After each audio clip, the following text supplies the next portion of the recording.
What if the central figure of one of the world's largest religions, a man whose life and teachings are followed by over 1 billion people, never actually existed as tradition claims? Recent groundbreaking research is casting doubt on the historical existence of Muhammad, the Prophet of Islam, and the traditional origins of one of the world's major faiths. Today, we'll dive into these findings, exploring the gaps, inconsistencies, and surprising discoveries that challenge the narrative Muslims have believed for centuries.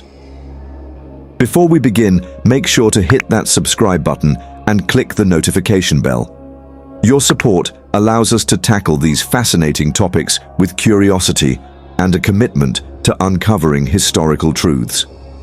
Let's embark on this journey together. Muslims believe Muhammad was born in Mecca around 570 CE into the Quraysh tribe. Orphaned at a young age, Muhammad grew up in a polytheistic society centered around the Kaaba, a sacred structure believed by Muslims to have been built by Abraham and Ishmael. At the age of 40, he began receiving divine revelations through the angel Gabriel, marking the beginning of his prophetic mission. Over the next 23 years, these revelations, which emphasized monotheism, justice, and submission to Allah, were recited and memorized by his followers, eventually forming the Quran. Muhammad's teachings challenged the existing tribal and religious systems of Mecca, leading to significant resistance. This hostility forced him and his followers to migrate to Medina in 622 CE, a pivotal event known as the Hijra, which marks the beginning of the Islamic calendar. In Medina, Muhammad not only became a spiritual leader, but also a political and military figure. He united warring tribes, established treaties, and led battles, including those against the Quraysh of Mecca. By the time of his death in 632 CE, he had transformed Arabia, laying the groundwork for an empire that would expand far beyond its borders. But here's the problem. Much of this tradition was documented centuries after Muhammad's death, raising questions about the reliability of these sources. One of the key sources about Muhammad is the Hadith, a collection of sayings and actions attributed to him. The Hadiths are foundational to Islamic law and daily practice, offering guidance on everything from prayer to personal conduct. However, these texts weren't compiled until centuries after Muhammad's death. Scholars like John Wansbrough have pointed out that the Hadith collections, which began being recorded in the 9th century, were based on oral traditions and thus subject to the distortions of time and memory. As Wansbrough noted in The Sectarian Milieu, 1978, the Hadith were not fixed as authoritative until several generations after the Prophet's death, long after the events they purport to describe. Similarly, Patricia Crone argued in Mecca Trade and the Rise of Islam, 1887. The canonical Hadith collections date from the 9th and 10th centuries and are based on oral reports that were subject to revision and reinterpretation over time. The Sirah literature, or biographies of Muhammad, faces similar challenges. The most famous biography, written by Ibn Ishaq, was composed over a century after Muhammad's death. This text, although valuable, has come to us in a version edited by later scholars like Ibn Hisham.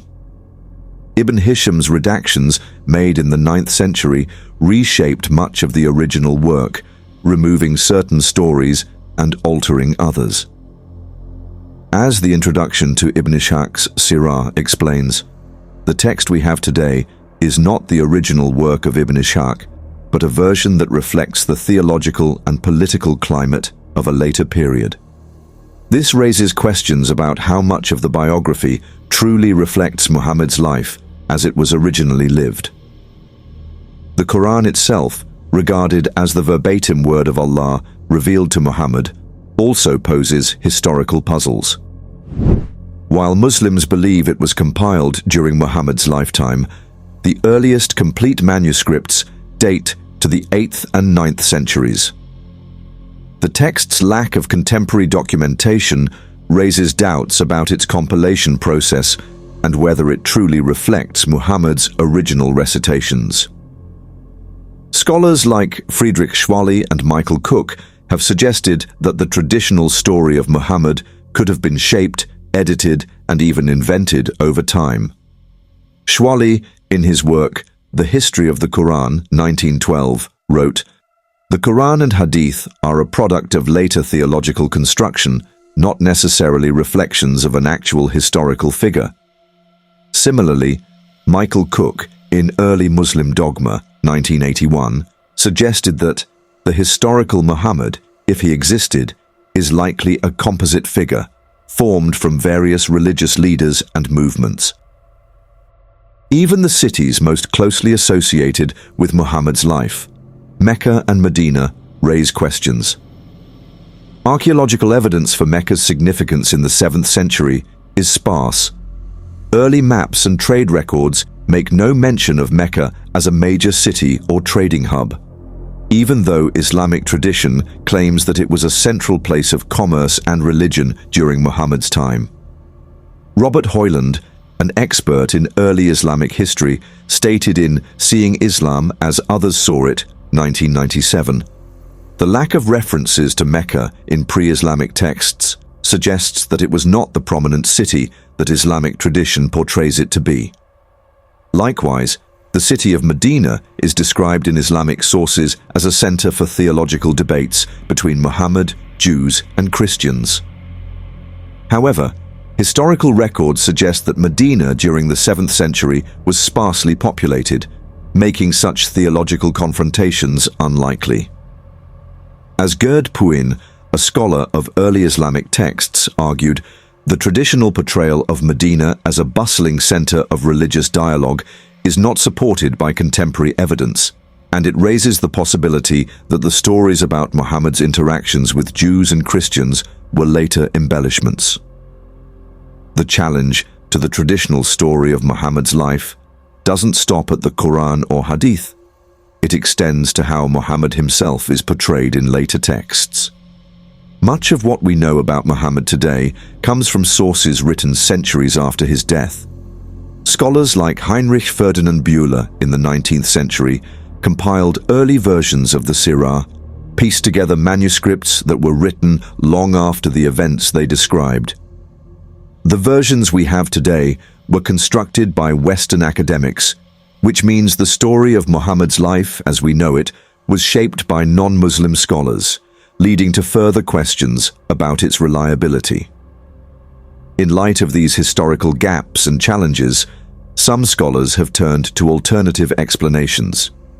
Shlomo Pines, a Jewish philosopher and historian of Islam, proposed that early Islam didn't emerge from Mecca and Medina, but from a region closer to Jewish and Christian communities, where theological debates were more prominent.